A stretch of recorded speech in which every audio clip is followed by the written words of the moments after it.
রাজ্য জুড়ে জগন্নাথ দেবের প্রসাদ বিতরণের কর্মসূচির প্রক্রিয়া শুরু হয়ে গেল দীঘার জগন্নাথ ধাম থেকে। ইতিমধ্যেই কলকাতা থেকে ৩০০ কেজি বিশুদ্ধ খোয়া ক্ষীর পৌঁছল দীঘায়। বর্ণাঢ্য শোভাযাত্রার মাধ্যমে দেবতার কাছে রাজভোগ ক্ষীরভোগ অর্পণ করে প্রস্তুতি শুরু ১ কোটির বেশি বাংলার পরিবারের জন্য।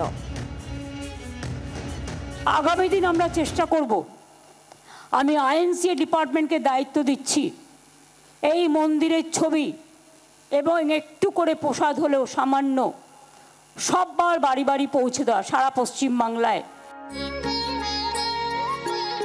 মুখ্যমন্ত্রীর নির্দেশ মতো রাজ্য জুড়ে ১,৩৫,০০,০০০ মানুষের ঘরে ঘরে দীঘার জগন্নাথ মন্দিরের প্রসাদ পৌঁছে দেওয়ার প্রক্রিয়া শুরু হয়ে গেল। কলকাতা থেকে ইতিমধ্যেই দীঘা এসে পৌঁছেছে ৩০০ কেজি বিশুদ্ধ খোয়া ক্ষীর।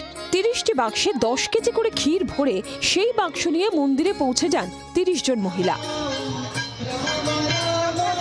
খোল কীর্তন বাজিয়ে বর্ণাঢ্য শোভাযাত্রা ও ধর্মীয় আচার অনুষ্ঠানের মাধ্যমে সেই ক্ষীর নিবেদন করা হয় জগন্নাথ দেবকে।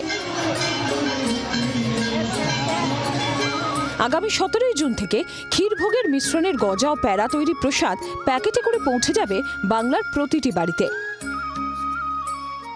তো এটা ওয়েস্ট বেঙ্গল গভর্নমেন্টের খুব বড় উদ্যোগ, যেটা বাড়ি বাড়িতে সবার বাড়িতে ভগবানের মহাপ্রসাদ পৌঁছে যাবে। তো ওটাই উপলক্ষে আজকে ৩০০ কেজি খোয়া এসছে। তো ৩০ জন মহিলা এখানে ওরা ভগবানের সামনে নিয়ে গিয়ে খোয়াটা রাখা হলো। তারপরে আমাদের পূজারি ভোগ লাগিয়েছে। ১৫ মিনিট পরে যখন ভোগ বেরোয় তখন আবার আমরা কীর্তনের মাধ্যমে ওটা আসে।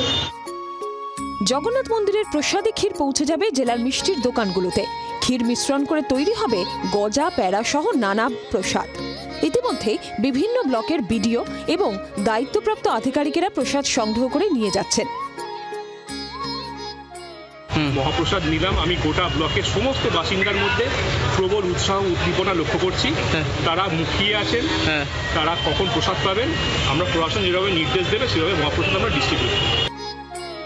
প্রসাদ এবং তা বিতরণ প্রক্রিয়া নিয়ে ইতিমধ্যেই প্রশ্ন তুলেছেন বিরোধী দলনেতা। তিনি লোকাল মিষ্টি দোকানে ২০ টাকায় করতে বলেছেন। এটা মমতা ব্যানার্জির পেড়া আর গজা হিসেবে নেবেন, প্রসাদ হিসেবে কেউ নেবেন না যদি অরিজিনাল হিন্দু হয়ে থাকেন। আপনি তো মন্দিরটার উপরে বিশ্বাসই রাখেননি। আপনি তো প্রথম থেকেই দূরে থেকেছেন, তর্ক করছেন, দূরে থেকেছেন, তর্ক করছেন। একটু মন্দিরের সামনে দাঁড়িয়ে অনুভব করুন, বিশ্বাসে মিলায় জগন্নাথ, তর্কে বহুদূর। প্রসাদই যাবে, আপনি তার আগে একটু প্রণাম করে আসুন। শুধু প্রসাদ বিতরণ নয়, রথযাত্রাকে ঘিরেও দীঘার জগন্নাথ মন্দিরে চলছে চূড়ান্ত প্রস্তুতি। কিরণ মান্নার রিপোর্ট, জি ২৪ ঘন্টা। বাংলার আওয়াজ, বাঙালির আবেগ, জি ২৪ ঘন্টা।